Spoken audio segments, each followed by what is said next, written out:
Voidan.dj и прашува дали ако глутенот редовно се внесува, ќе имам проблеми, дали постои замена. Војдан,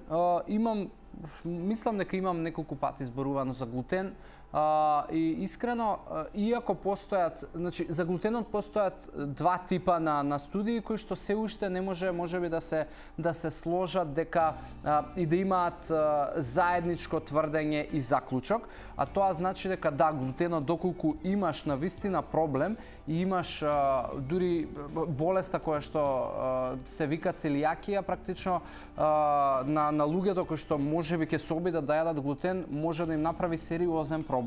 Затоа доколку си во оваа група, дефинитивно не треба да конзумираш глутен, и доколку имаш било каква интолерантност кога конзумираш ете продукти кои што имаат поголема количина на глутен, но во спротивно, затоа што вистинска нетолеранција на глутен има 2% од глобалната популација на луѓе, што е многу малку. Затоа доколку не чувствуваш некаков проблем, мојот став е дека не би требало да го исфрлаш, затоа што глутенот на крај на денот е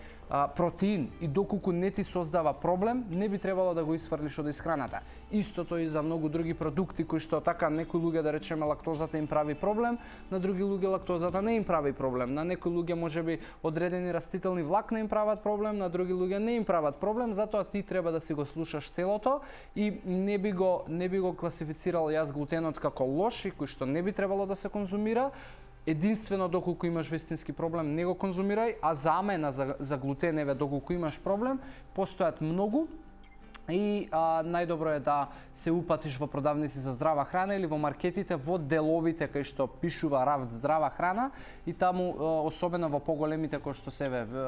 не знам, Веротинекс, Рамстор имаат оддели за продавање на безглутенска храна и ќе можеш да наоѓаш продукти.